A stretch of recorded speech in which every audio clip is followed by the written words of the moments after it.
el año 1909, un neurólogo alemán llamado Corbinian Brodmann fue el primero en estudiar la corteza cerebral y vio que la corteza cerebral tenía diferente histología y diferente arquitectura alrededor de toda la corteza cerebral. De tal manera que es que vio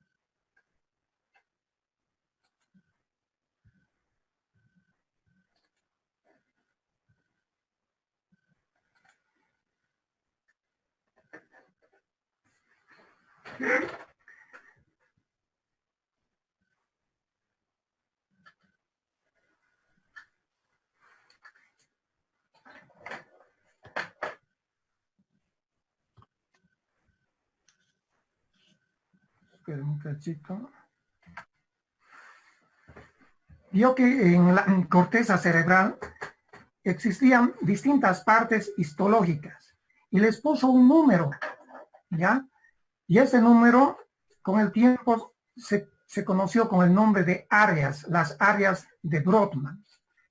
De estas áreas, ustedes conocen hasta el día de hoy dos áreas.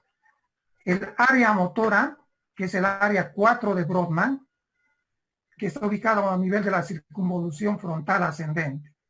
Esta área motora es la que nos permite realizar todos nuestros movimientos, como ustedes ya saben. Y el otro área que ustedes también ya conocen es el área sensitiva, ubicado a nivel de la circunvolución parietal ascendente. ¿Recuerdan la última clase hemos llevado?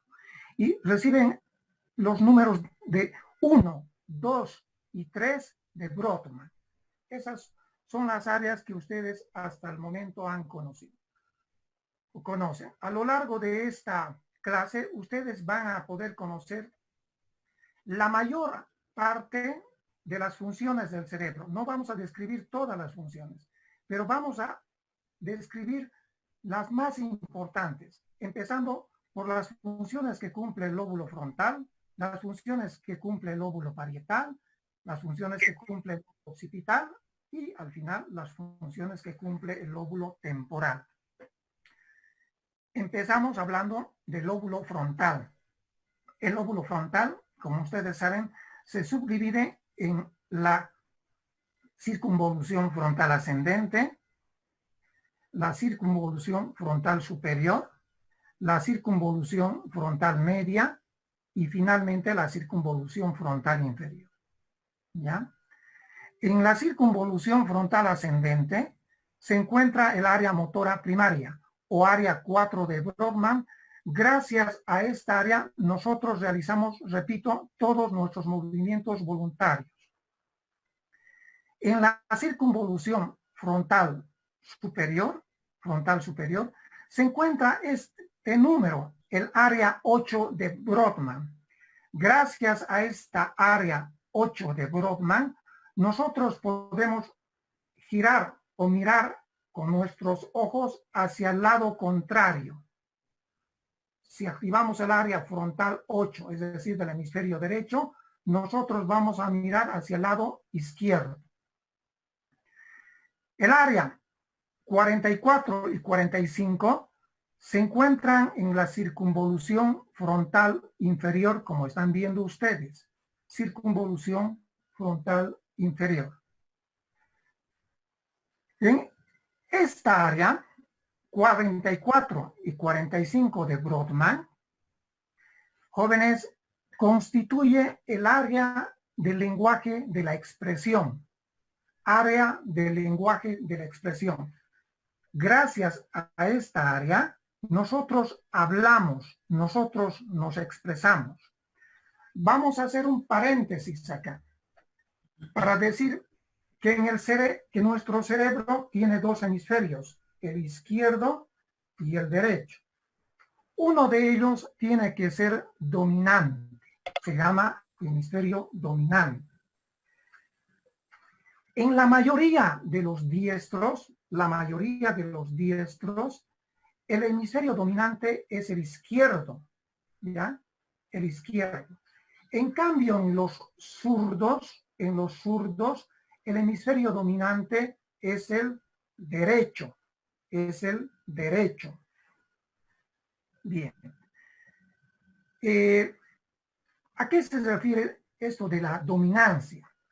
La dominancia se refiere a que cuando un hemisferio es dominante, tiene ese hemisferio que cumplir principalmente las funciones motoras, pero sobre todo las funciones del lenguaje. Dicho de otra manera, el área del lenguaje o las áreas del lenguaje se encuentran solamente en el hemisferio dominante. Solamente en el hemisferio dominante. De tal manera, repito, que para los diestros el hemisferio dominante es el izquierdo. Por lo tanto, en los que manejamos la mano derecha, la pierna derecha, el área del lenguaje se encuentra en el hemisferio izquierdo. Y lo contrario, en los zurdos, su hemisferio dominante es el derecho. Y las áreas del lenguaje en los zurdos se encuentran en el hemisferio derecho. Resumiendo, las áreas del lenguaje se encuentran en el hemisferio dominante. Continuemos. El área 44-45, repito, constituye el área del lenguaje de la expresión, ¿ya? Se llama también área de Broca. Porque Broca fue el primero en describir esta ubicación del lenguaje, área de Broca. Finalmente, en la parte anterior del lóbulo frontal se encuentran los números o las áreas 9, 10 y 11 de Brodmann. Esta parte anterior del lóbulo frontal corresponde en cuanto a función a nuestra personalidad y conducta, jóvenes. Todos nuestros actos que nosotros realizamos como personas, todo nuestro razonamiento que nosotros realizamos, nuestra conducta, nuestra personalidad, se encuentran acá, en la parte anterior del lóbulo frontal. Eso, en resumen, en cuanto a función. Normalmente, ¿qué es lo que ocurre cuando se presenta alguna alteración en cualquiera de estas partes? Vayamos bien.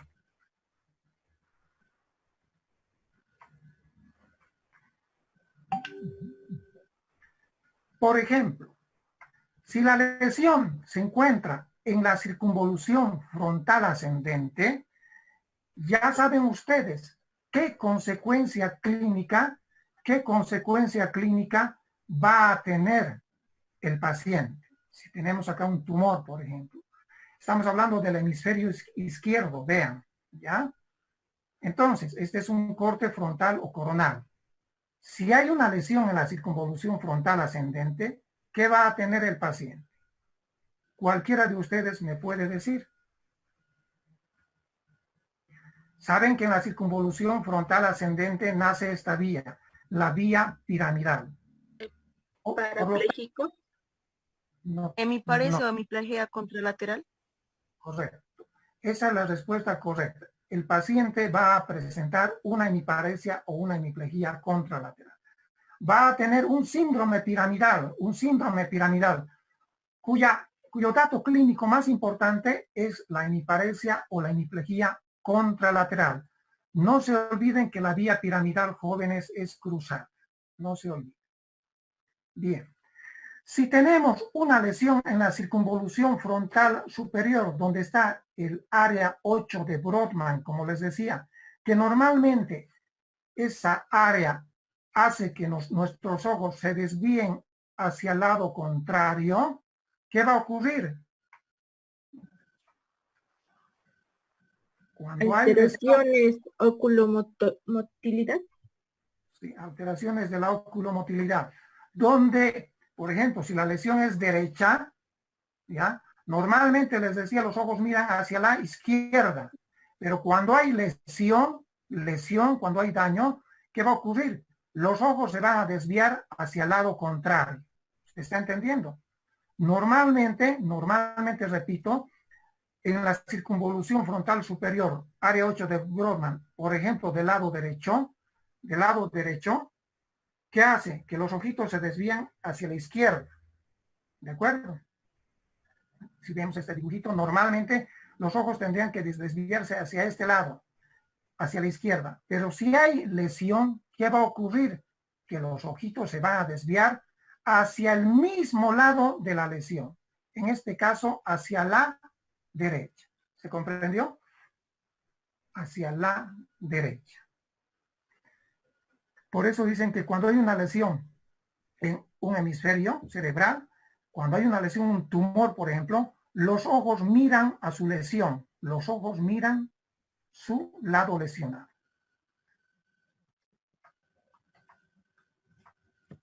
Si hay una lesión en esta circunvolución frontal inferior, donde se encuentra el área del lenguaje de la expresión, ¿qué va a ocurrir? ¿Qué va a ocurrir?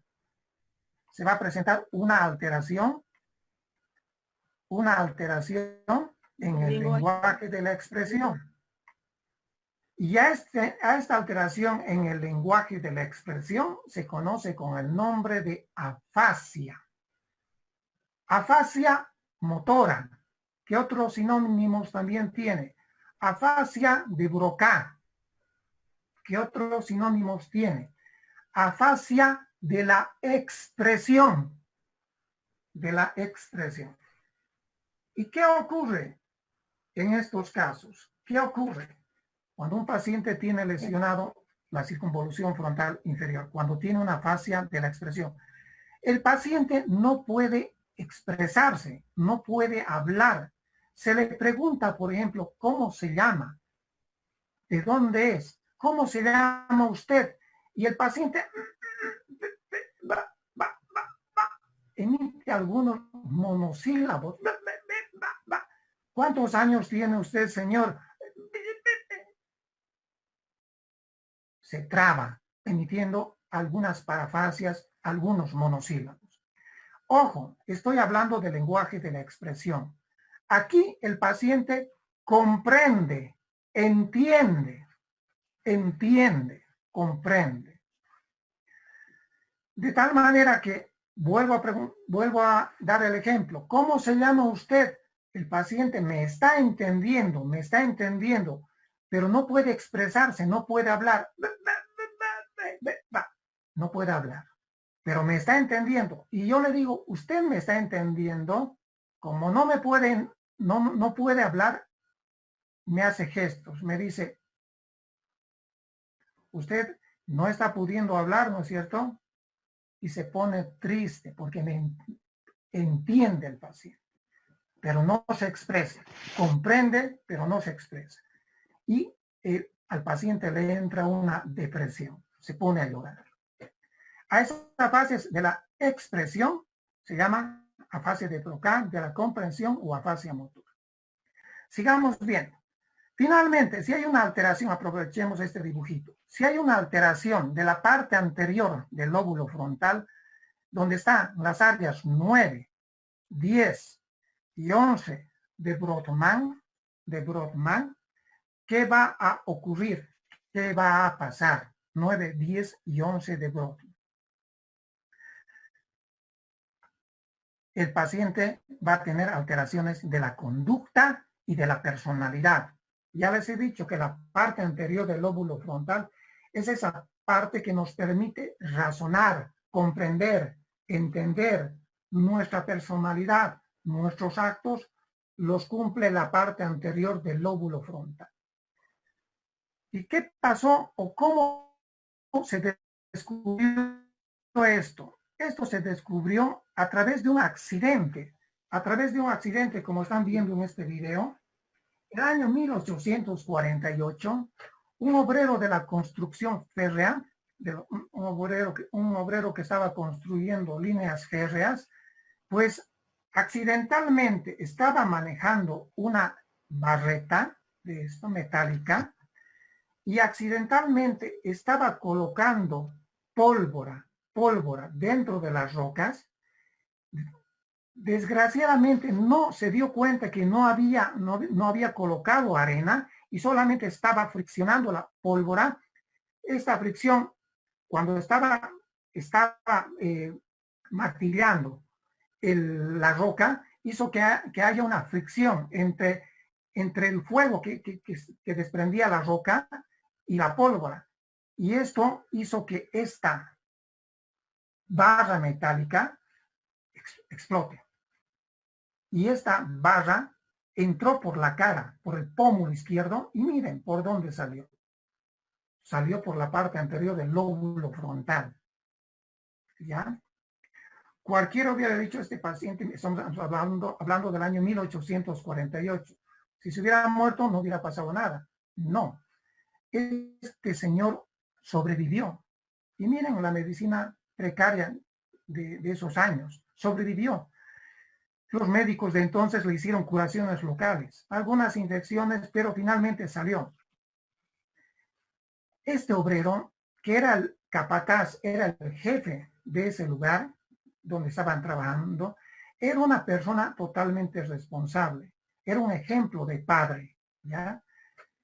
Les decía, era el jefe de ese servicio donde estaban trabajando, muy responsable, muy cuidadoso, muy cariñoso, un ejemplo de persona en resumen. Cuando ocurrió esto, o después de este accidente, esta persona pues se volvió totalmente lo contrario. Fue una persona totalmente desinhibida. No tenía un freno social, ¿ya? No tenía esas limitantes sociales que tenemos. Se orinaba en la calle, se orinaba en cualquier parte, hacía sus necesidades en cualquier lugar. Era una persona que se peleaba con sus compañeros, ¿ya? Además, en su casa blasfemaba, hablaba injurias, hablaba disparates. Entonces, ese freno, como les decía, freno social, prácticamente se había eliminado. Era una persona totalmente irresponsable. Había cambiado su conducta, había cambiado su personalidad. El señor vivió 12, 13 años más entre Norteamérica, Sudamérica, finalmente se murió a los 45. Y a través de este descubrimiento es que nosotros sabemos hoy en día que la parte anterior del lóbulo frontal es la que se encarga de nuestra personalidad y de nuestra conducta. Antes que se me vaya, dentro de otras funciones que cumple el lóbulo frontal, está también, o mejor dicho, dentro de otras alteraciones del lóbulo frontal, está también la moria, M-O-R-I-A, moria. La moria se refiere a que estas personas son totalmente bufonas, ¿ya? Es decir, se ríen de todo, hacen chistes de todo, o sea, exageran con los chistes. Para ellos es todo chistoso, todo gracioso. Se llama moria. Y otra de las alteraciones que se presentan en el lóbulo frontal son la liberación de los reflejos frontales, o llamado también liberación de los reflejos arcaicos. Algunos de estos reflejos nosotros normalmente lo tenemos. Por ejemplo, ¿qué reflejos? En la infancia, cuando somos niños, tenemos el reflejo de la prensión. Darles el dedo y ¿qué hace el niño? Nos agarra. Normalmente cuando van pasando los años, este reflejo desaparece, ¿no es cierto? Pero cuando se presenta un daño del lóbulo frontal en los jóvenes o en los adultos, reaparecen estos reflejos. El reflejo de la prensión. Otro reflejo, el reflejo glabelar, percutir la glabela, la parte media del lóbulo, perdón, la parte media frontal. ¿Qué es lo que hacen? Normalmente hacemos un pestañeo, pero en el reflejo glabelar, al hacer esto, el paciente constantemente anda pestañeando. Reflejo glabelar o de Meyerson también se llama. Otro reflejo arcaico que está presente cuando somos niños, en la infancia, el reflejo de la succión. Colocar algo alrededor de la boca y ¿qué ocurre? Por ejemplo, un lápiz. El niño se lo lleva a la boca. Es el reflejo de la succión. Este reflejo normalmente en el transcurso de los meses va desapareciendo después de que nace el niño y desaparece. Cuando se presenta un daño del lóbulo frontal, van a nuevamente volverse a presentar estos reflejos. Entonces, estos son algunos de los reflejos arcaicos que pueden volverse a presentar. Sigamos. Hablemos ahora del lóbulo parietal. El lóbulo parietal, un ratito. Esto para esto. Un ratito, espérenme, jóvenes, un cachito. ¿Te cargó el video? Espérenme, por favor, unos segunditos.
Hasta aquí, jóvenes, se comprende. ¿O alguna pregunta? ¿Está bien? Se puede entender, ¿no? A ver, quiero un retorno. Sí, doctor. Perfecto, continuamos. Les decía, el lóbulo parietal tiene también circunvoluciones. La circunvolución parietal ascendente, esta. Ya saben la función ustedes de la circunvolución parietal ascendente. ¿Qué función cumple? Función sensitiva, les he enseñado en la anterior clase. Acá, o a este lugar, a la circunvolución parietal ascendente, llegan los estímulos sensitivos, térmicos, dolorosos, táctiles, etcétera, etcétera, ¿no es cierto? Llegan, por ejemplo, si estamos hablando de la circunvolución parietal ascendente del lado derecho, ¿ya? Llegan los estímulos táctiles, térmicos, dolorosos, etcétera, etcétera, del hemicuerpo izquierdo. Si estamos hablando normalmente de la circunvolución parietal ascendente del lado derecho, entonces a este lugar llegan todos los estímulos sensitivos del hemicuerpo izquierdo. Eso les he enseñado en la anterior clase. Bueno, pero el lóbulo parietal no solamente tiene circunvolución parietal ascendente, tiene también otras dos circunvoluciones, la parietal superior, que es esto, la parietal superior, y la parietal inferior. Veamos qué es lo que ocurre cuando se dañan estas respectivas circunvoluciones. Cuando hay un daño de la circunvolución parietal,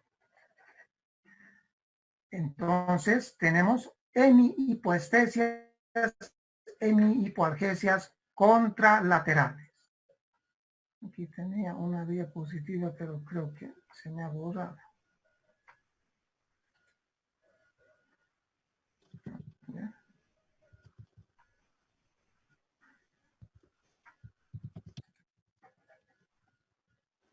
Se borra. Bueno, Cuando se daña la circunvolución parietal superior, jóvenes, cuando se daña la circunvolución parietal superior, se van a presentar las apraxias. ¿Qué son las apraxias? A ver, me he acordado de un nombre. ¿Está Adriana Alvarado? ¿Adriana Alvarado está o no? Sí, doctor, buenas noches, aquí estoy en la clase. Ya, Adriana, yo quiero preguntarte, ¿qué es lo que haces cuando tú te levantas, despiertas y te levantas? ¿Qué es lo que haces? Todo. Me tienes que contar desde el momento en que sales de tu cama. O sea, a grandes rasgos.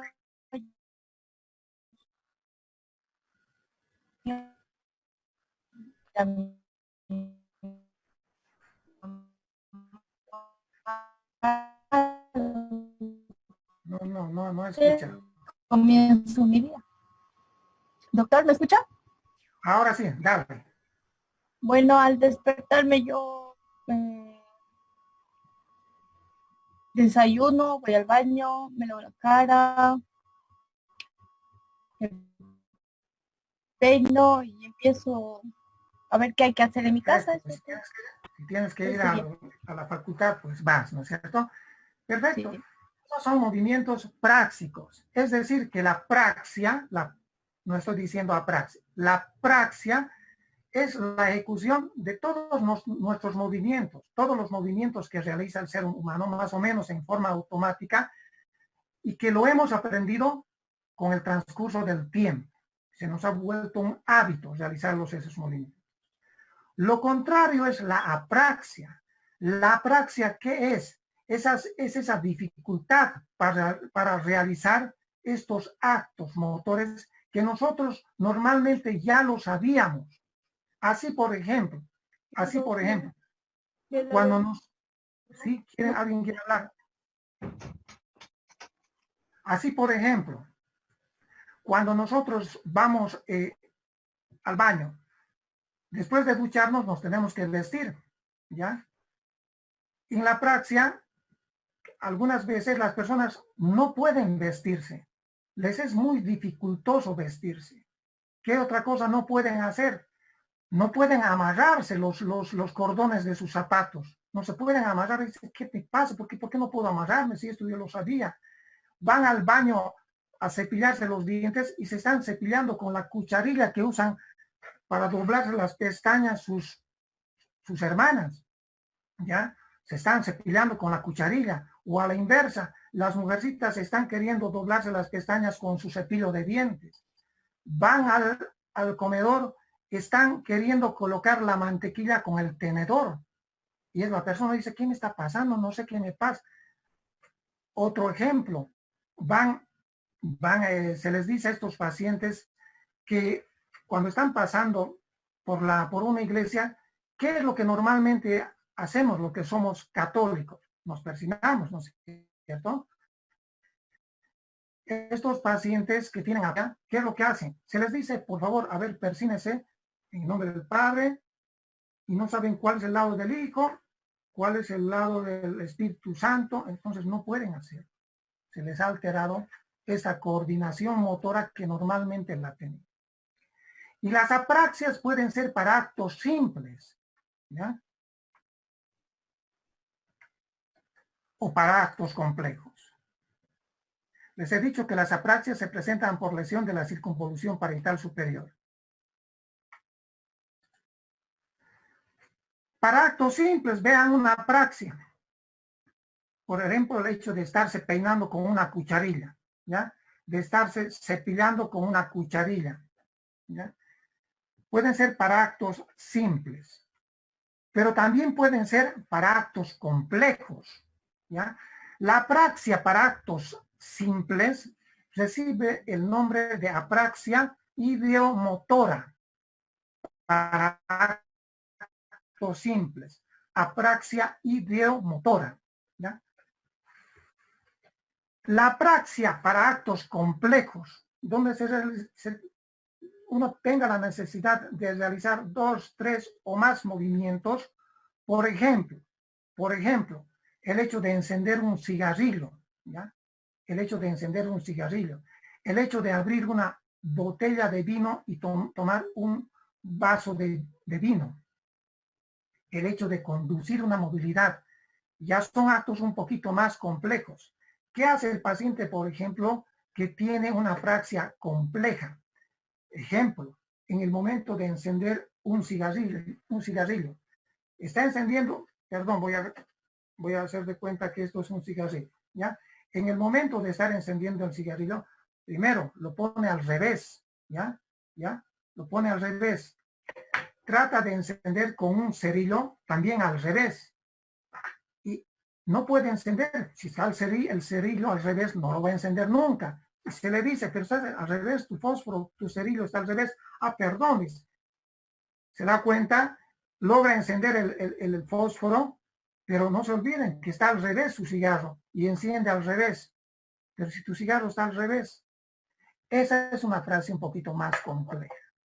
Ustedes vean que ese otro ejemplo al momento de abrir una botella de vino. Si nosotros vamos a hacer una secuencia, ¿qué es lo que se necesita? Primero tenemos la botella de vino acá. Luego tenemos el vaso. Tenemos que tener el sacacorcho, ¿no es cierto? Agarramos el sacacorcho, destapamos la botella de vino y nos servimos en condiciones normales. Pero un paciente con una apraxia compleja no puede hacer los movimientos. Y finalmente dice, no sé, a ver, abrí tú. No sabe ejecutar estos movimientos. A la apraxia, para realizar movimientos complejos, se conoce con el nombre de apraxia ideatoria. Recuerden, la apraxia para actos simples se llama apraxia ideomotora. La apraxia para actos complejos se conoce con el nombre de apraxia ideatoria. Bien. Existe también otra clase de apraxia que hablaba al comienzo de las apraxias. Cuando las personas no pueden vestirse, les es un tormento el vestirse. Se ponen al revés, la manga izquierda al lado derecho, no pueden colocarse, no pueden vestirse, o primero se colocan el pantalón, después el calzoncillo, confunden el lado de los zapatos, se ponen el zapato izquierdo al lado derecho, etcétera, etcétera. A esta dificultad para realizar estos movimientos al vestirse se conoce con el nombre de apraxia del vestir. Bien, yo les decía que las apraxias se presentan por un daño de la circunvolución parietal superior. Las apraxias ideomotoras y las apraxias ideatorias se presentan por lesiones del lado izquierdo, del hemisferio dominante. Estamos hablando del hemisferio dominante. En cambio, las apraxias del vestir se presentan por lesiones derechas, es decir, de la circunvolución parietal superior del lado derecho. Un detalle muy importante a tomar en cuenta. Sigamos. Apraxias.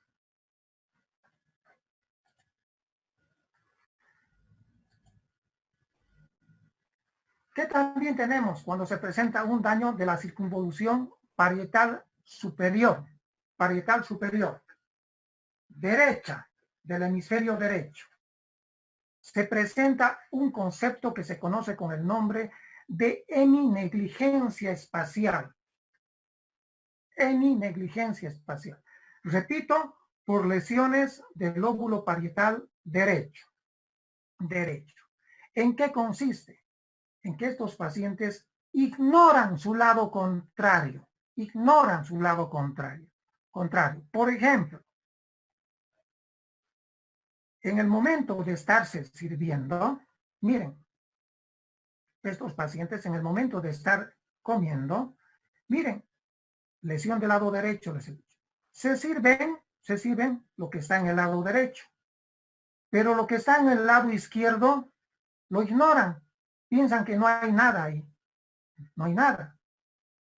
Repito, la negligencia espacial se refiere a que por lesiones del lóbulo parietal derecho, circunvolución parietal superior del lado derecho, los pacientes van a ignorar el lado contrario, las cosas que están en el lado contrario. Miren, está ignorando esta parte del lado izquierdo. Nos está sirviendo. ¿Usted ya ha comido todo? Sí, ya ha comido todo, pero miren, no es así. No ha comido todo, sí, lo ha dejado la comida del lado izquierdo. Otro ejemplo. Se les dice, por favor, usted dibuje un reloj. Dibújelo. Y el paciente empieza a dibujar las 12, la 1, las 2, las 3, 4, 5, 6, 7, 8, etcétera, etcétera. Llega a la 1. Y se le pregunta, ¿ya ha terminado usted de dibujar el reloj? Si está completito mi reloj, doctor. Miren, que su lado izquierdo no lo ha dibujado. Está ignorándolo el lado izquierdo. Ignoran su lado izquierdo por lesión del lado derecho. Ignoran el lado contralateral en negligencia espacial.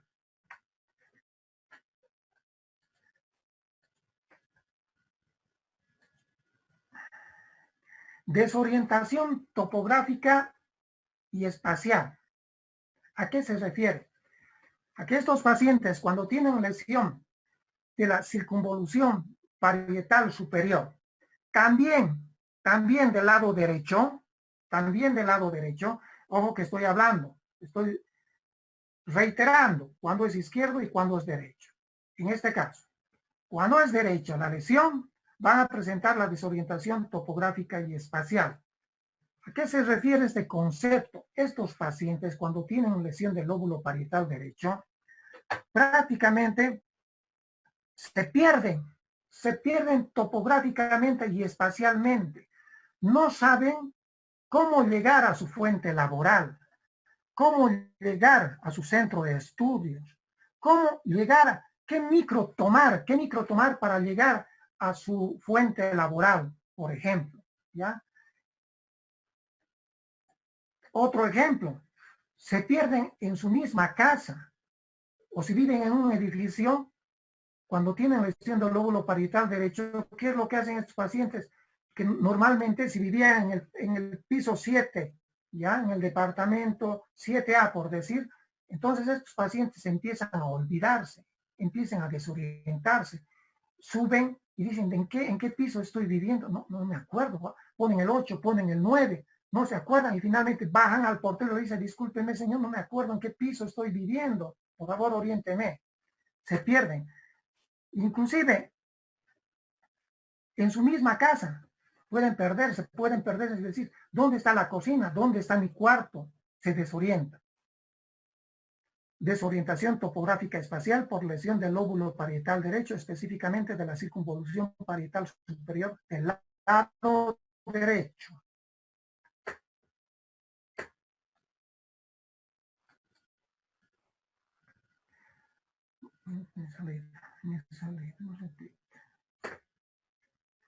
¿Qué también vamos a tener? Vamos a tener cuadrantopsias homónimas contralaterales inferiores. Un poco largo, ¿no? Otra vez. Cuadrantopsias homónimas contralaterales inferiores. No me pregunten en este momento, y les voy a enseñar cuando llevemos la vía visual para aquellos que no saben. Yo sé que la mayoría de ustedes han llevado una oftalmología, pero yo me comprometo, les voy a llevar cuando llevemos al segundo par craneal. No es motivo de esta clase. ¿Por qué se llama cuadrantopsis? Ustedes saben, porque es un cuadrante el que se está comprometiendo de un campo visual y del otro campo visual. Son cuadrantes, ¿no es cierto? Cuadrantes. ¿Por qué se llaman homónimas? Porque si ustedes ven, estamos viendo de frente, véanlo de frente al dibujo. El lado izquierdo es este y el lado derecho es este. Ojo izquierdo es este y ojo derecho es este. Miren, se compromete el lado, ¿qué lado es? Lado derecho del ojo izquierdo. Lado derecho porque este es su lado izquierdo. Están viéndolo de frente, repito. Lado derecho del ojo izquierdo. ¿Y qué lado será del ojo derecho? También su lado derecho, porque este es el lado izquierdo. Este es el lado izquierdo y este es el lado izquierdo. Entonces, en el ojo izquierdo tenemos lesión de la parte derecha. En el ojo derecho tenemos lesión de la parte también derecha. Por eso se llama homónima, porque el lado derecho está siendo afectado. Se llama cuadrantopsia homónima, que también les he dicho contralateral. ¿Por qué? Porque miren, la lesión en el lóbulo parietal, ¿qué es lo que va exactamente a dañar? Va a dañar las radiaciones ópticas. ¿De qué lado? Del lado izquierdo en este caso. Del lado izquierdo. Entonces, la conclusión será cuadrantopsia homónima contralateral, o si quieren ustedes, derecha. Derecha por lesión de las radiaciones ópticas que están en el lóbulo parietal del lado izquierdo. Por eso se llama contralateral. Esto vamos a aclararlo cuando llevemos, les decía, la vía óptica. Cuadrantopsia homónima contralateral, en este caso, derecha, ¿no es cierto? Eso también tenemos cuando se afecta el lóbulo parietal, porque las radiaciones ópticas están también en el lóbulo parietal. Repito, no me pregunten exactamente por qué, porque vamos a verlo en la vía óptica cuando lo vemos. Miren, si normalmente nosotros vemos así, un paciente que tiene daño de la circunvolución parietal izquierda, miren cómo va a ver aquí abajo. ¿Ven? No ven la parte inferior y derecha. Esto se llama cuadrantopsia homónima derecha. Vamos a volver a dar los mismos ejemplos cuando llevemos la vía visual, pero con más detalle. Sigamos.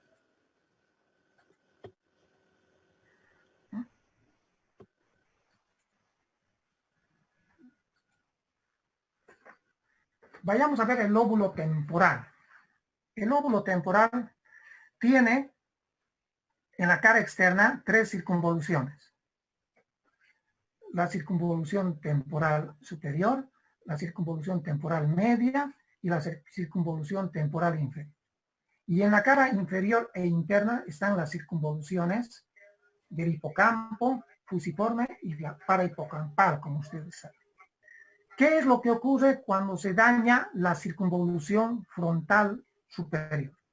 Jóvenes, en la parte posterior de la primera circunvolución frontal, o llamada también circunvolución frontal superior, se encuentra el área de la comprensión.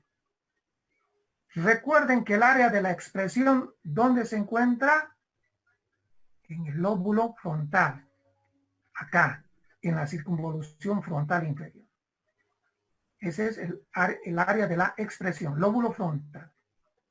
El área de la comprensión se encuentra en la parte posterior de la primera circunvolución temporal, o si quieren, en la parte posterior de la circunvolución temporal superior.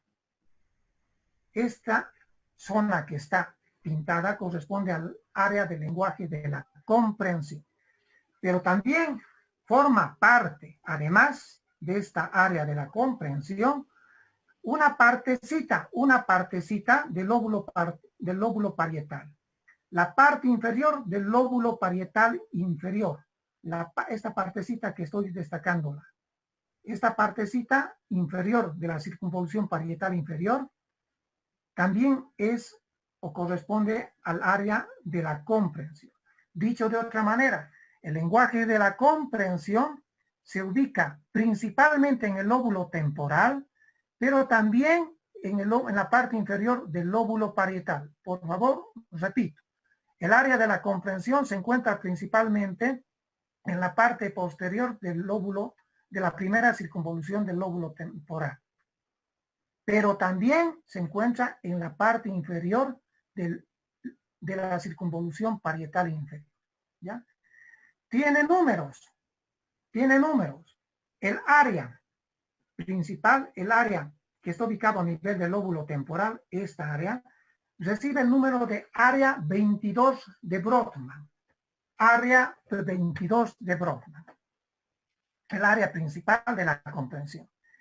Esta partecita del lóbulo parietal que también forma parte del área del lenguaje de la comprensión. Esta partecita recibe el nombre de, o número, mejor dicho, de área de 39 y área 40 de Brodmann. En el lóbulo parietal están las áreas 39 y 40 de Brodmann. El área 39 es el gyrus angular y el área 40 es el gyrus supramarginal. Entonces, decimos, las áreas 22, 39 y 40 corresponden al área de la comprensión. Se llama también área de Wernicke. Acá está escrito. Área de Wernicke. Área de Wernicke. Muy bien. Cuando hay una lesión, por ejemplo, un tumor ubicado a este nivel, o una embolia que se presenta a este nivel, muy frecuente las embolias en las personas mayores, que se va a presentar por lesión del área del lenguaje. El paciente va a tener un problema para entendernos, para comprendernos. Y a este problema, a esta alteración del lenguaje en la comprensión se conoce con el nombre de afasia de Wernicke. ¿Qué otro nombre podríamos darle? Afasia de Wernicke. Afasia sensorial también se llama. Afasia sensorial. ¿Qué también se llama? Afasia, ¿qué nombre le daría más sencillito? Afasia de la comprensión, doctor. Si acá en el lóbulo frontal era la afasia de la expresión, acá en el lóbulo temporal será la afasia de la comprensión. Así, por ejemplo, cuando hay este tipo de afasia, el paciente puede hablar, pero no puede comprender, no puede entender. ¿Cómo se llama usted, señor? Le preguntamos. ¿Y qué nos contesta? Claro, mañana me voy a ir. Sí, yo tengo 2 hermanos. Nos contesta otras cosas. Le decimos, señor, quiero preguntarle cuántos años tiene usted y dónde vive. Sí, doctor, habla, sí, doctor. Yo trabajo, tengo un micro, doctor, tengo un micro y tengo 2 hijitos, doctor. Habla, pero no me está entendiendo lo que yo le estoy preguntando. Se llama afasia de la comprensión. Afasia de la comprensión. Y si la afasia es tanto de la expresión por lesión del lóbulo frontal como también hay una afasia de la comprensión por lesión del lóbulo temporal, temporoparietal. ¿Qué tipo de afasia será? Las 2 afasias. Mixta. Mixta. Mixta. Se llama la afasia mixta. Correcto. Hay varias clases de afasia. Yo les estoy enseñando las más importantes, las más frecuentes.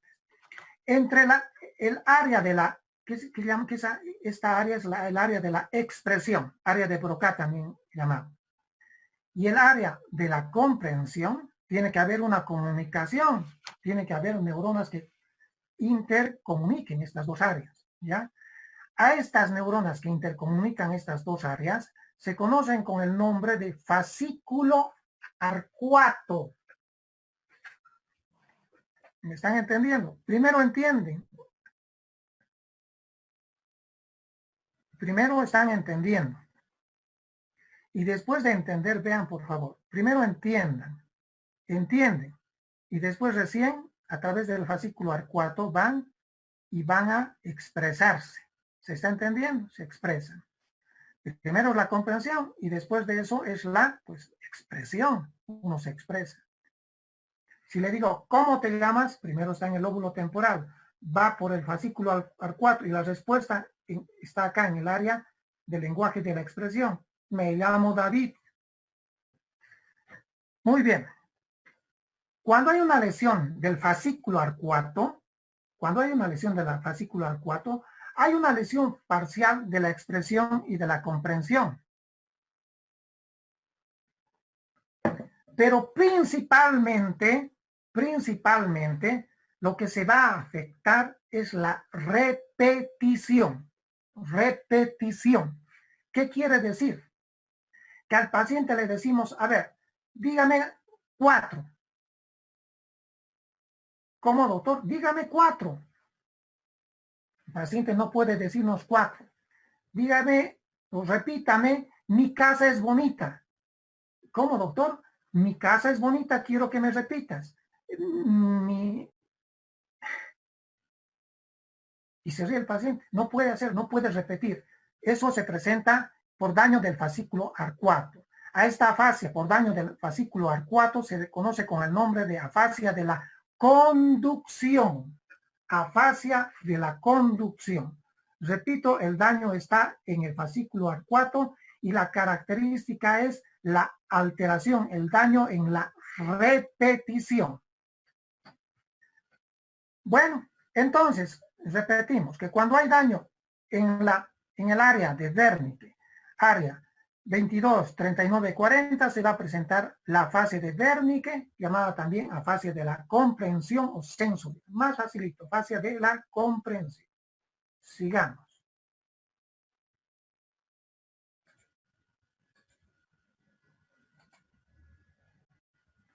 Por el lóbulo temporal, jóvenes, también pasan las radiaciones ópticas.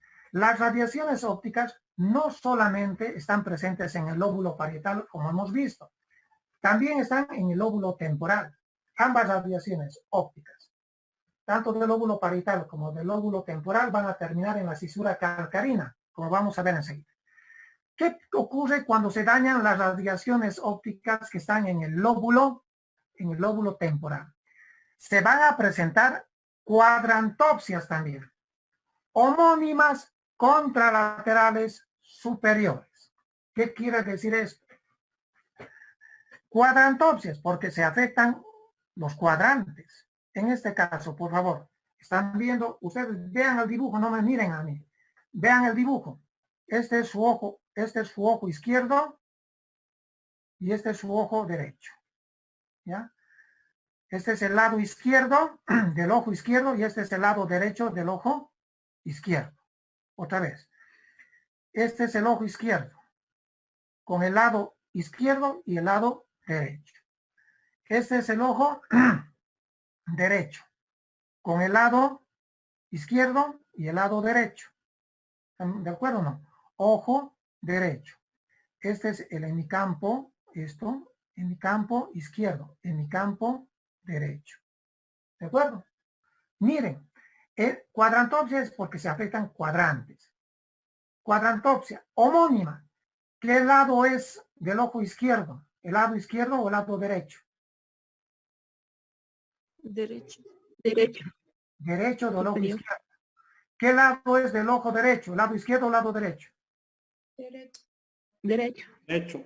Derecho, pues ustedes se están viendo, no me miren, les he dicho, miren el dibujo nada más, o la diapositiva.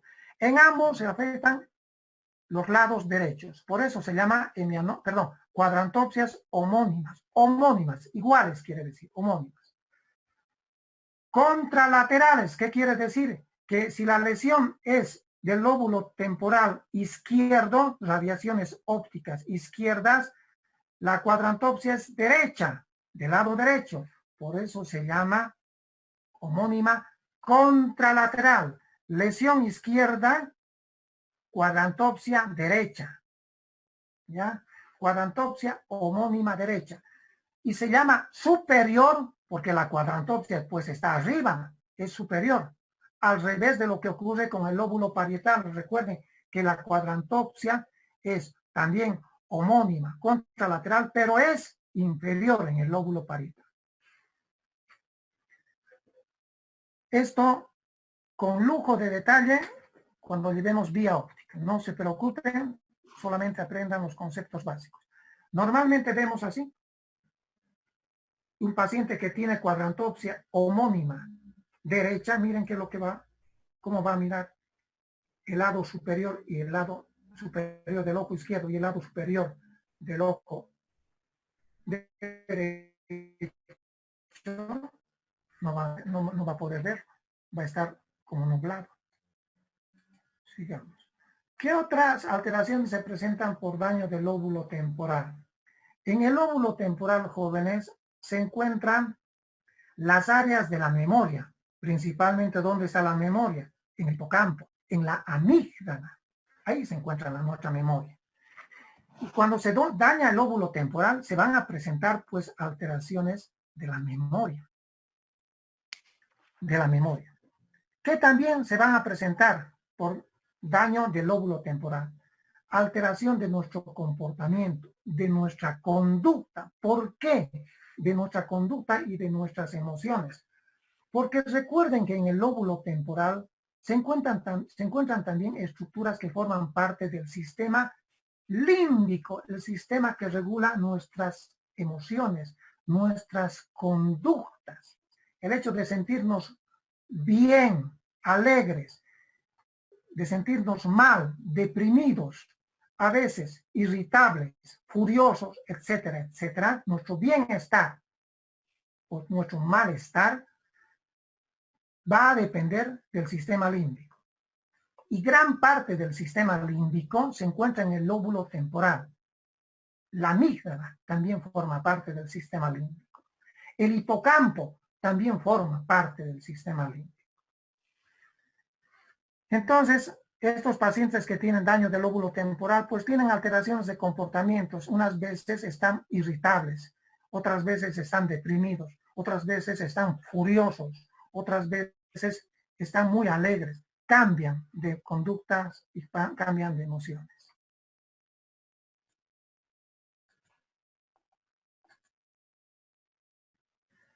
Lóbulo occipital.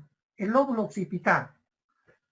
Básicamente el lóbulo occipital, si nosotros hablamos funcionalmente, lo relacionamos ¿con qué? Con la visión.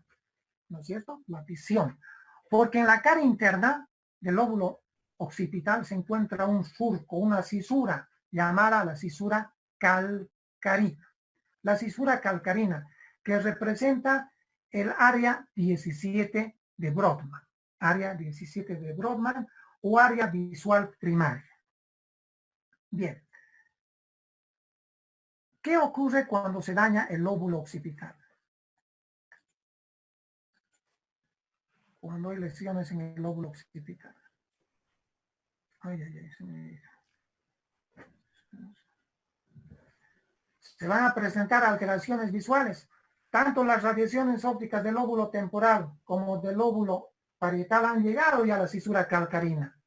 Ambas radiaciones. Por lo tanto, ustedes dirán, cuadrantopsia del lóbulo parietal más cuadrantopsia del lóbulo temporal, ¿qué nos van a dar? Hemianopsias. Hemianopsias.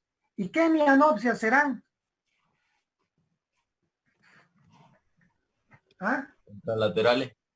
Hemianopsias con homónimas, correcto, homónimas. Lesión izquierda, por ejemplo, hemianopsia homónima derecha. Hemianopsias homónimas contralaterales. ¿Por qué? Porque la hemianopsia es del lado derecho, y la lesión es del lado izquierdo en esta diapositiva.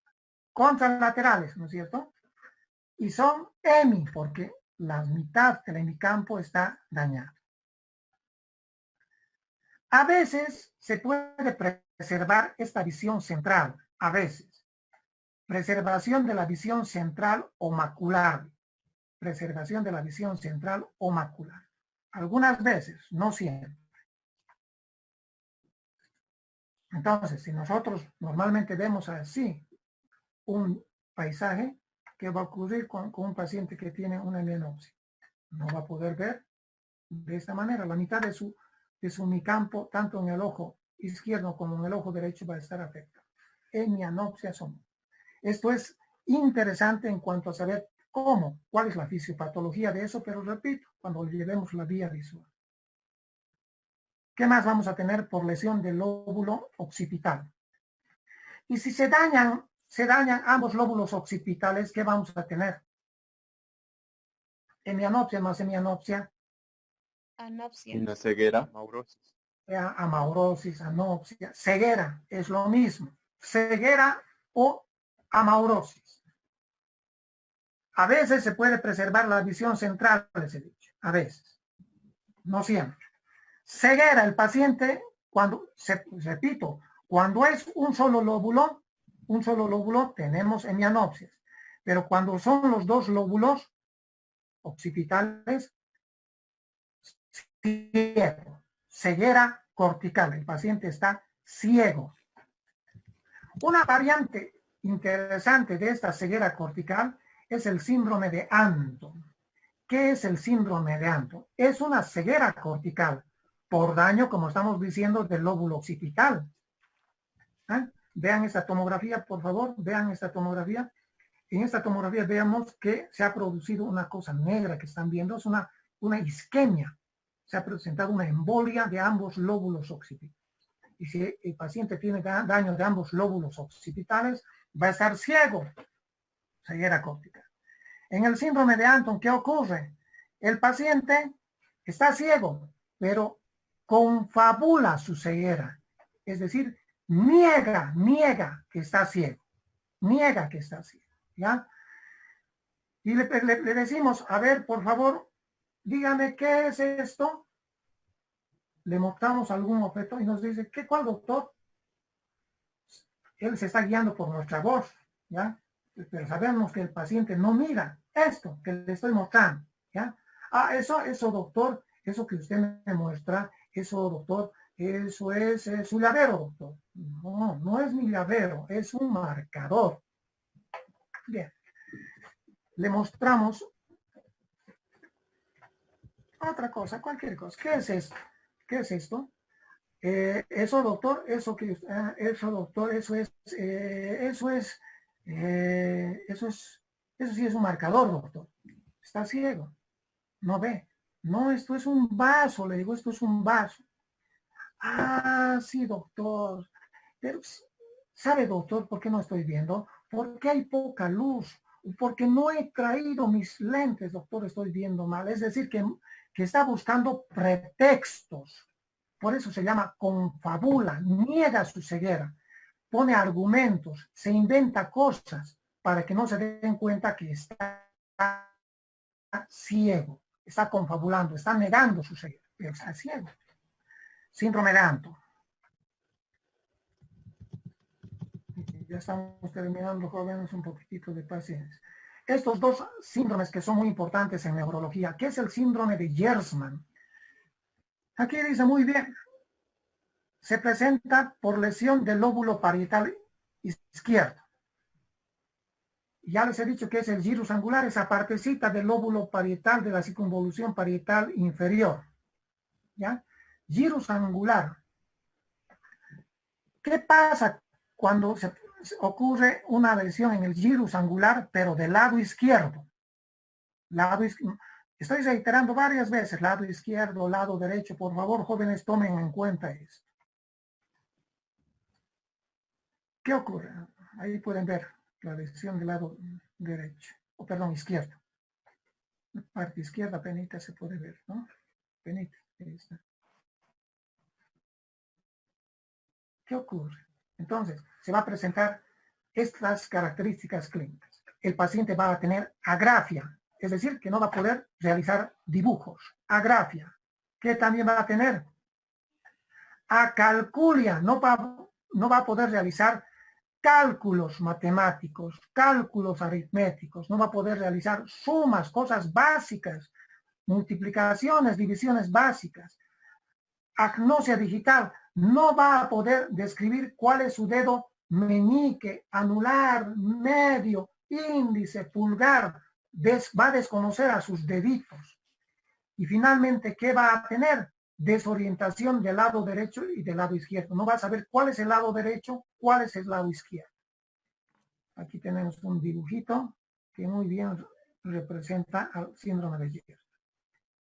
Acalculia, agnosia de los dedos y el paciente no sabe cuál es su lado izquierdo, cuál es su lado derecho. Igual, se pierde. ¿Cuál es mi lado izquierdo? ¿Cuál es mi lado derecho?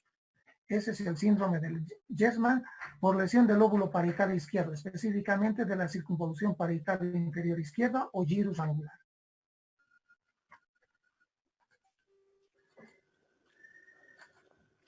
Síndrome de Wallin. Se presenta por una lesión parieto-occipital bilateral. Ambos lóbulos. parietales, ambos lóbulos occipitales se dañan. ¿Cuál es la clínica? ¿Cuál es la clínica? La clínica tiene 3 elementos principales, además de otros 2 que les voy a decir enseguida. Parálisis psíquica de la mirada, ataxia óptica de la mano,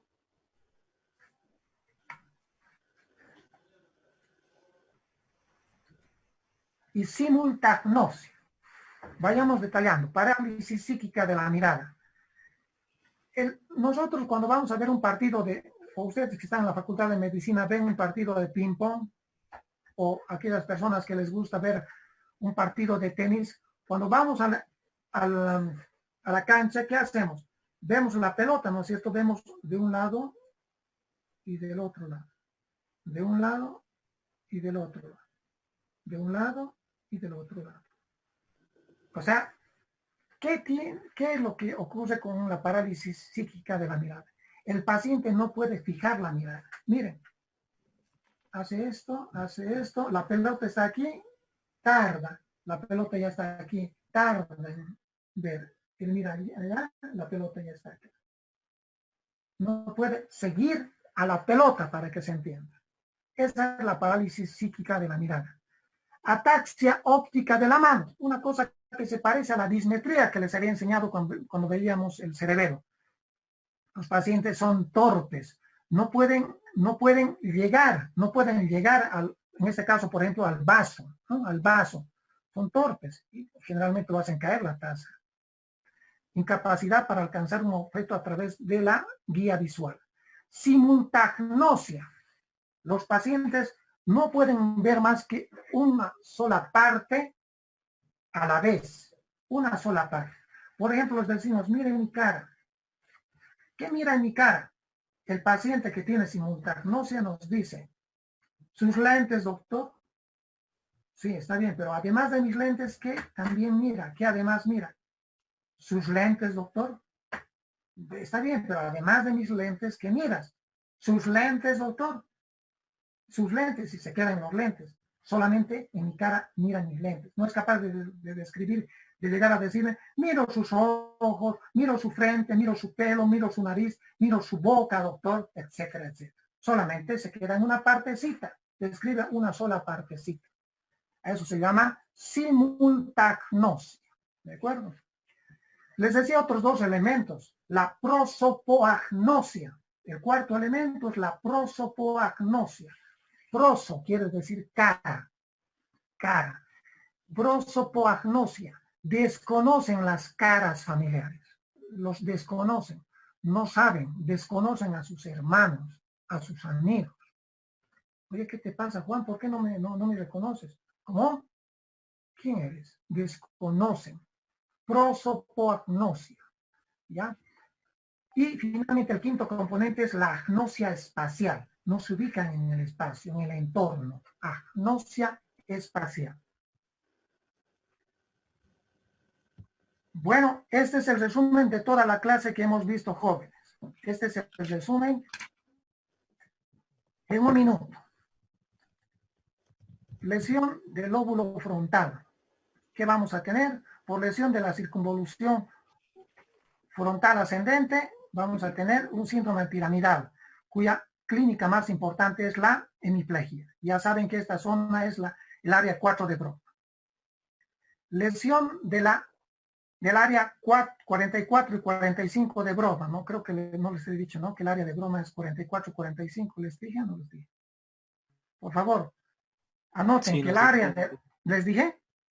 Sí, doctor. Perfecto. Ya, Sí, doctor. cuando menciona la circunvolución parietal inferior, vamos a tener una afasia de la expresión, que también se llama afasia de Broca o afasia motora. ¿Ya? Reitero que las áreas del lenguaje solamente se encuentran en el hemisferio dominante. No se olviden a tomar en cuenta, subrayen esa palabra, subrayen. Las áreas del lenguaje solamente se encuentran en el hemisferio dominante, en el izquierdo para los que somos derechos, hemisferio izquierdo. Sigamos. Las alteraciones de la circunvolución frontal superior, donde está el área 8 de Brodmann, nos producen alteraciones oculomotoras. Hacen que los ojos se desvíen hacia el lado de la lesión, ¿recuerdan? Y finalmente, las áreas 9, 10, 11 de Brodmann, es decir, la parte anterior del lóbulo frontal, nos va a producir alteraciones en nuestra conducta y en nuestra personalidad. Recuerden a Phineas Gage. Lesiones del lóbulo parietal. El lóbulo parietal, ¿qué va a producirnos? La lesión de la circunvolución parietal ascendente, donde se encuentra el área sensitiva primaria o área 1, 2, 3 de Brodmann, nos va a producir hemihipoestesias, hemihipoalgesias contralaterales. Por favor entiendan que la vía motora y la vía sensitiva son cruzadas, son vías cruzadas, recuerden. Lesión de la circunvolución parietal superior. Vamos a tener las apraxias que hemos dicho. La ideatoria, la ideomotora, por lesiones de la circunvolución parietal superior del lado izquierdo. Izquierdo, cuando hablamos de personas que tenemos el hemisferio dominante en el lado izquierdo. Apraxias.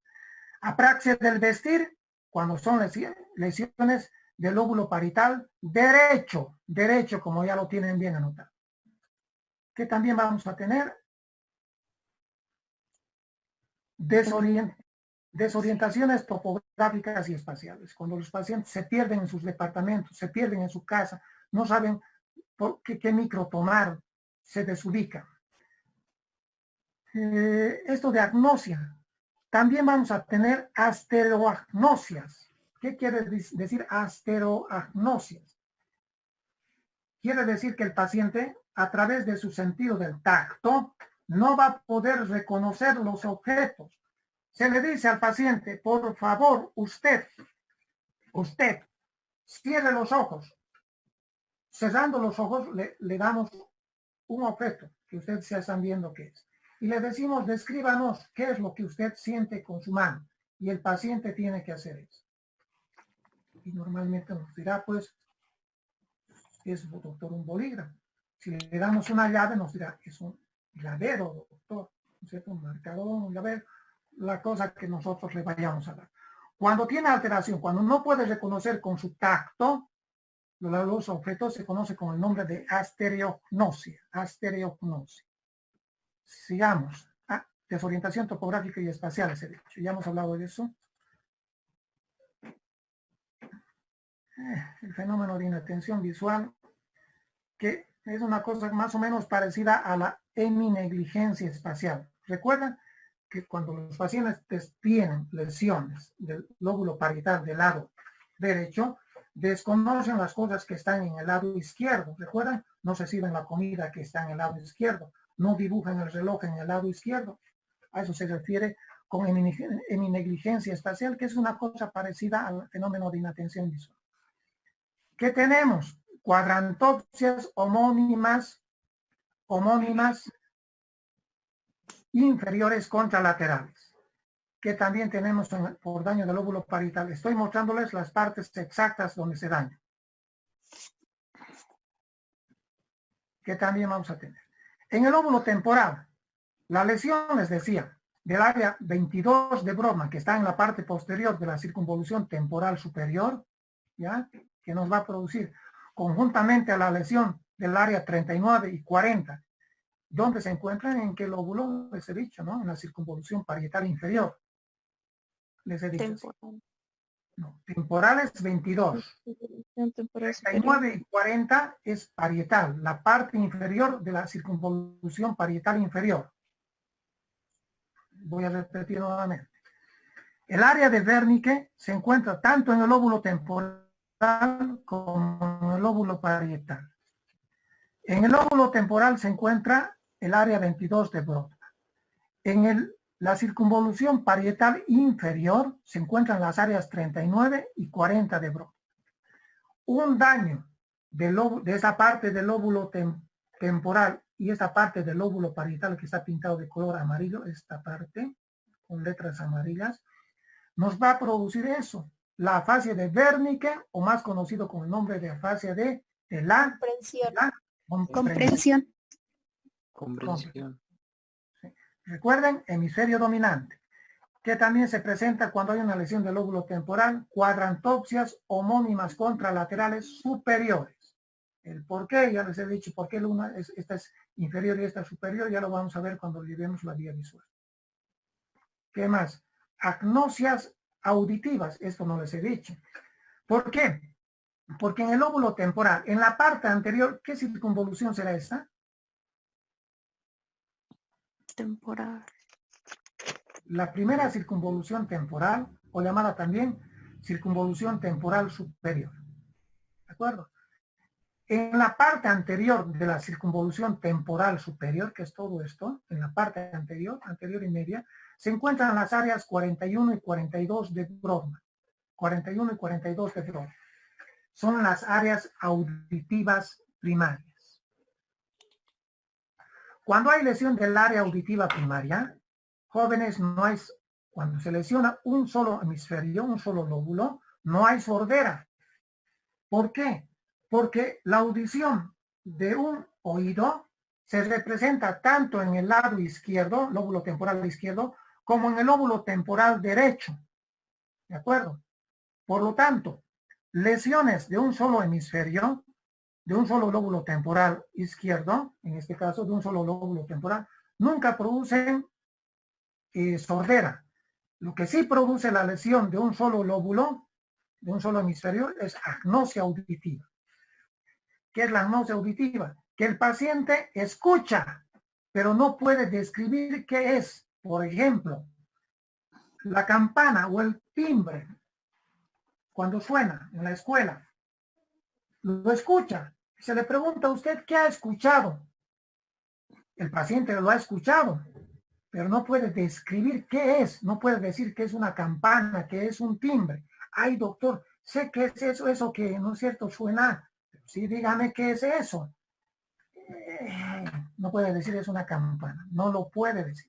Agnosias auditivas.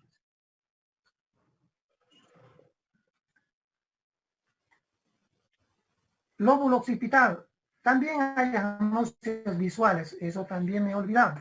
Cuando hay lesión de un hemisferio cerebral, de un solo lóbulo occipital, no de ambos, de un solo lóbulo occipital, se puede presentar agnosias visuales. Es decir, que el paciente puede ver, pero no puede describir. ¿Qué es esto? Le preguntamos, ¿qué es esto? Ah, eso doctor, es eso que usted, ¿no es cierto?, en la pizarra, pero ¿qué es esto? No puede decirnos que es un marcador. Sabe que es un marcador, pero no puede decirnos. Agnosia visual. Ya hemos dicho que se presenta también hemianopsias homónimas contralaterales, que hemos hablado. Ceguera cortical, porque a nivel de la cisura calcarina no se olviden que está el área auditiva, perdón, el área visual primaria. Ceguera cortical se va a presentar siempre y cuando sea la lesión de ambos lóbulos occipitales, tanto del izquierdo como del derecho. Porque si solamente es de un lado, hemianopsia. ¿De acuerdo? Hemianopsia. Y si es del lado izquierdo, ¿cómo se queda hemianopsia? Será hemianopsia homónima contralateral, es decir, una hemianopsia homónima del lado derecho. Derecho.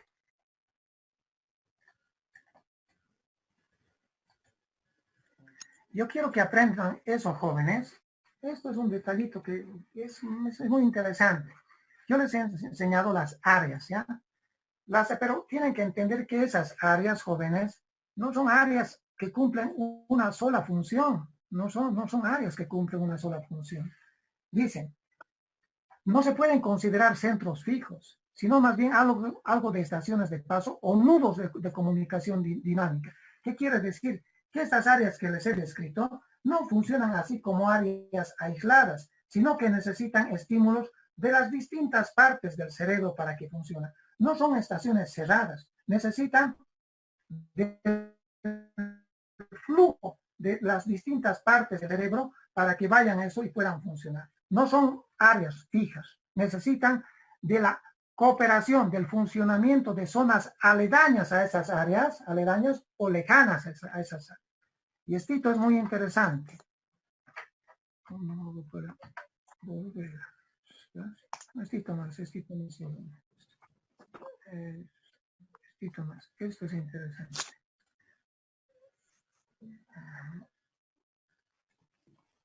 Ya. El hemisferio, estoy hablando de las personas que tenemos el hemisferio dominante en el lado izquierdo. Los diestros, ustedes saben que los diestros, los derechos, tenemos nuestra vía que ejecuta estos movimientos, la tenemos o nace, mejor dicho, en la circunvolución frontal ascendente del lado izquierdo, ¿no es cierto? Del lado izquierdo. Por eso es que los diestros, dentro de otros motivos, los diestros tenemos el hemisferio dominante en el lado izquierdo, porque la vía piramidal es cruzada, recuerda. Ya. En la mayoría de los diestros que tenemos el hemisferio izquierdo dominante, ¿ya? Ahí, en este hemisferio dominante, tenemos las áreas del lenguaje. Las personas tienen más desarrollado las áreas del lenguaje, ¿ya? Y también tienen más desarrolladas las actividades lógicas, ejemplo, las matemáticas, ¿ya?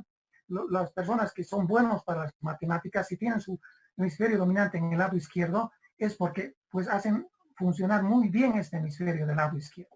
Tienen un carácter digital, ¿no? En cambio, las que tienen, o las personas que tienen el hemisferio dominante en el lado derecho, ¿qué funciones cumple el hemisferio derecho? En forma general, ¿qué funciones cumple? Funciones creativas, funciones artísticas, musicales, emocionales, espaciales, las cumple el hemisferio derecho.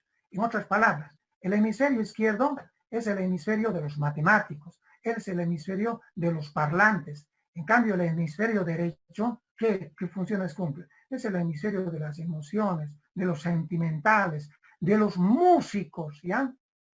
De los artistas. Eso quería decirles. Y con esto, jóvenes, estaríamos terminando este tema y espero varias preguntas.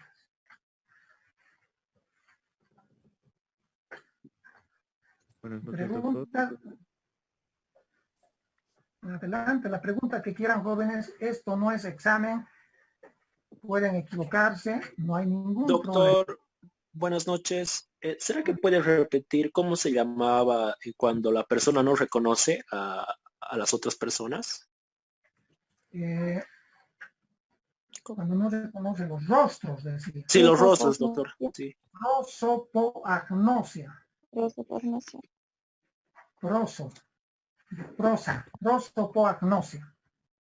Gracias, doctor.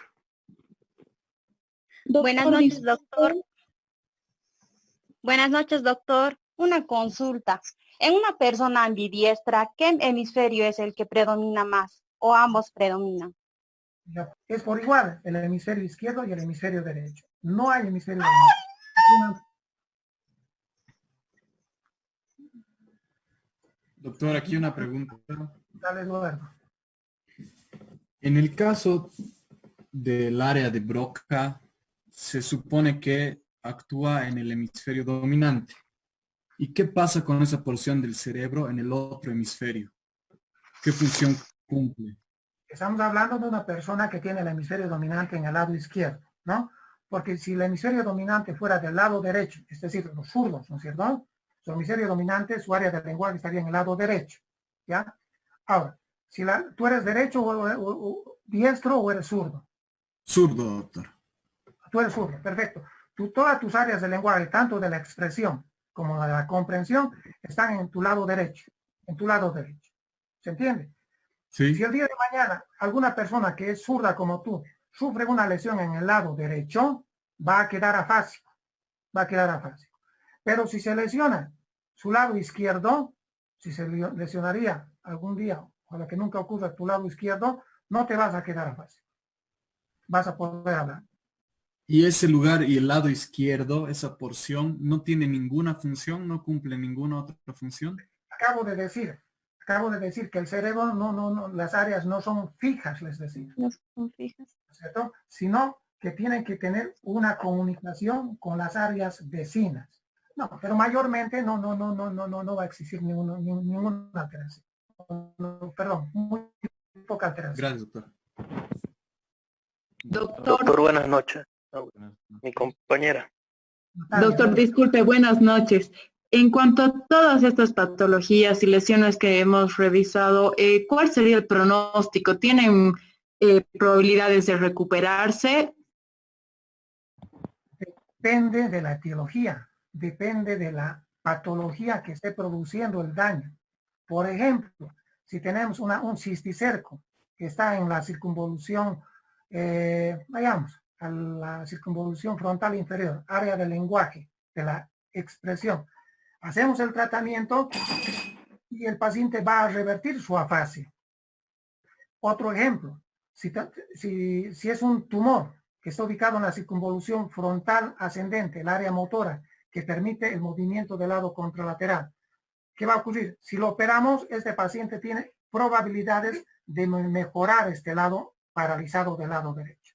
Pero si no lo operamos, este paciente va a progresar su parálisis y prácticamente, si va a pasar mucho tiempo, ya no va a recuperar su parálisis del lado derecho. Todo depende de la etiología. Si es una meningitis, hacemos el tratamiento con antibióticos y el paciente tiene buen pronóstico.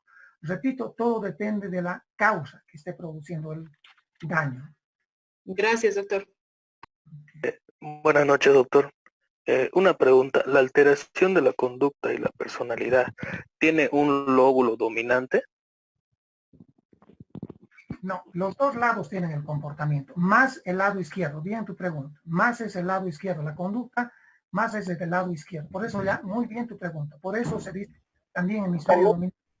Porque dentro de las funciones dominantes, no solamente está el lenguaje, sino también está nuestra inteligencia, nuestra conducta. Es decir, que cuando se presentan alteraciones de la conducta, de las emociones, de la personalidad, sobre todo se daña el lóbulo frontal izquierdo. Muchas gracias. Doctor, buenas noches. En la ceguera producida por la lesión en ambos lóbulos, ¿se va a conservar el reflejo fotomotor?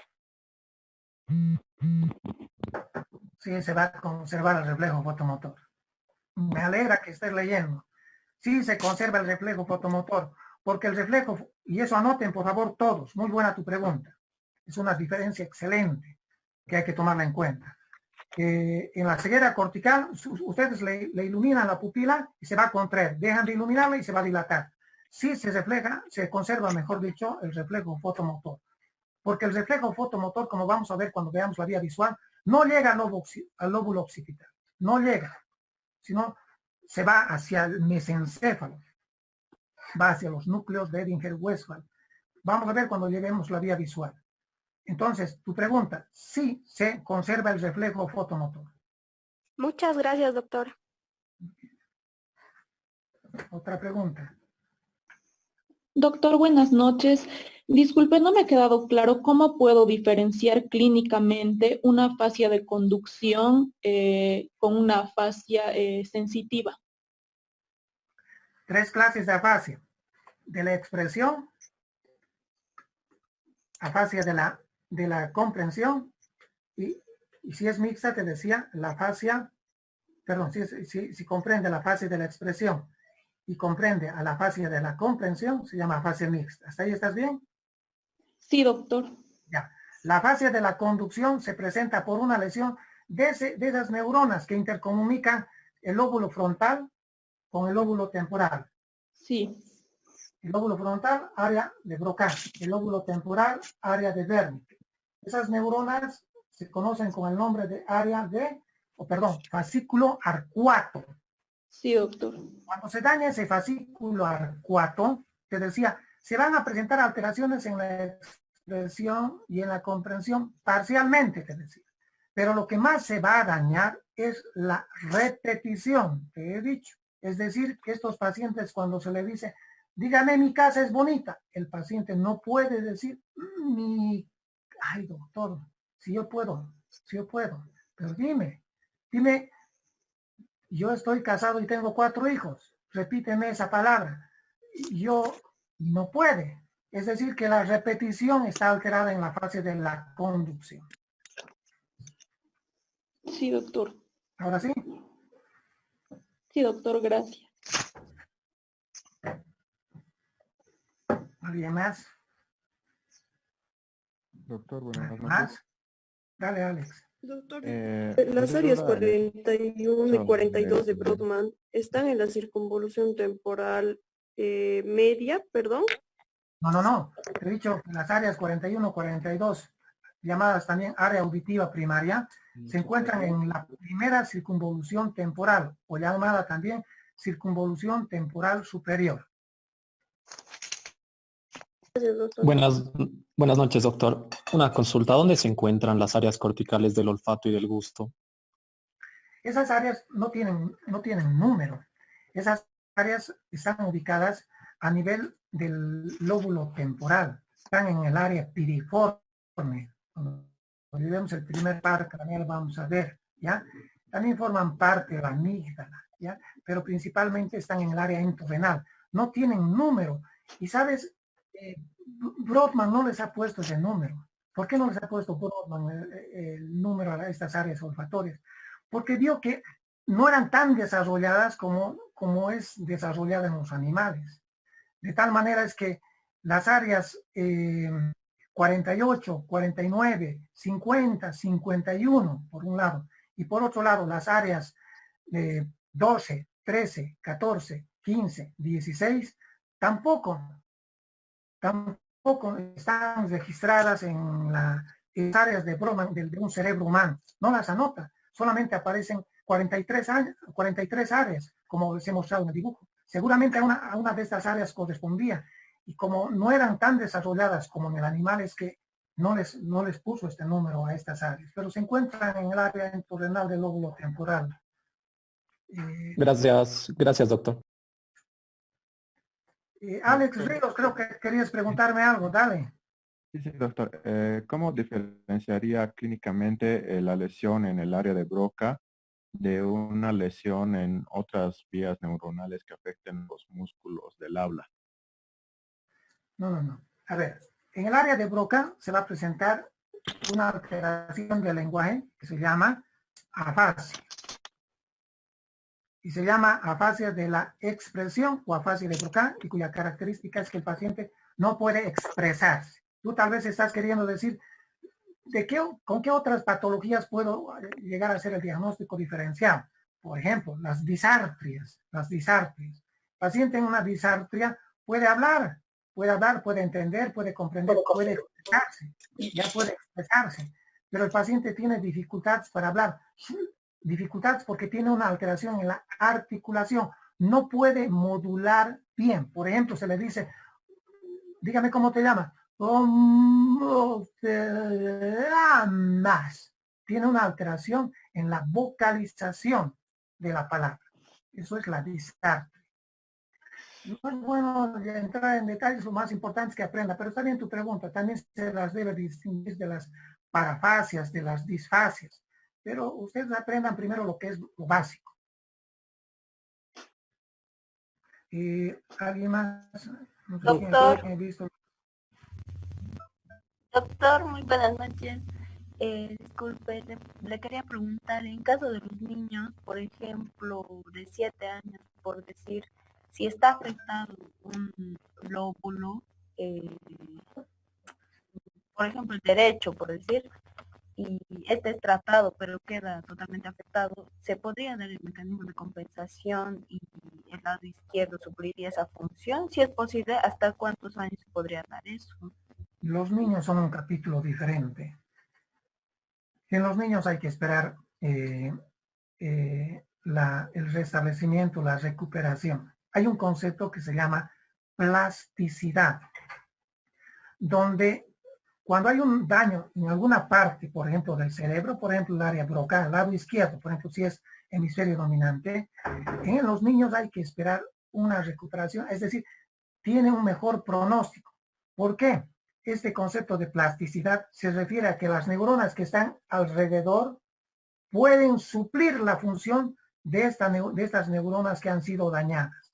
Por eso, te repito que en los niños el concepto de plasticidad hay que tomar en cuenta y el pronóstico en los niños es mucho mejor en cuestiones neurológicas frente a las lesiones de los adultos. Mucho mejor. Gracias, doctor. Doctor,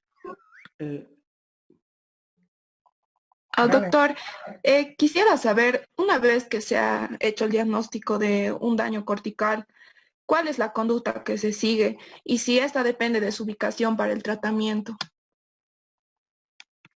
Vamos a hablar de las secuelas más importantes. Por ejemplo, las más importantes son las secuelas motoras, las parálisis que quedan en neurología.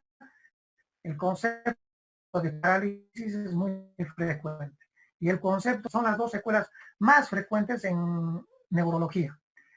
Respecto a las secuelas de motoras, las hemiplejías, las paraplejías, las parálisis, tienen un tiempo en cuanto a recuperación, en cuanto a posibilidades de recuperación. Tienen un tiempo. Y ese tiempo es aproximadamente 6 hasta 12 meses. 12 meses hay que trabajar duro con el fisioterapeuta frente a una secuela. Estoy hablando de parálisis de un hemicuerpo o parálisis de ambas piernas, las paraplejías. Hasta un año máximo. Pasado el año el pronóstico ya no es bueno. Si no se ha recuperado dentro de un año, ya el pronóstico es reservado. Con respecto al lenguaje, que es la segunda secuela que más vemos en neurología, el tiempo es más amplio. Hemos visto pacientes que pueden recuperar esa afasia después de 2, 3, 4, 5 años. Entonces, el tratamiento que nosotros hacemos con el foniatra es por más tiempo. La recuperación puede tardar meses o puede tardar años en cuanto al lenguaje. Esas son las dos secuelas que son mucho más frecuentes. Gracias, doctor. Doctor, en el caso de las personas que tartamudean, ¿está relacionado con alguna lesión del área de Broca? ¿O... No, eso se llama espasmofenia. ¿Ya? La tartamudez se llama espasmofenia. Tiene más relación con los ganglios basales, la espasmofenia, pero no con las áreas corticales. Bueno, gracias, doctor. ¿Algo más?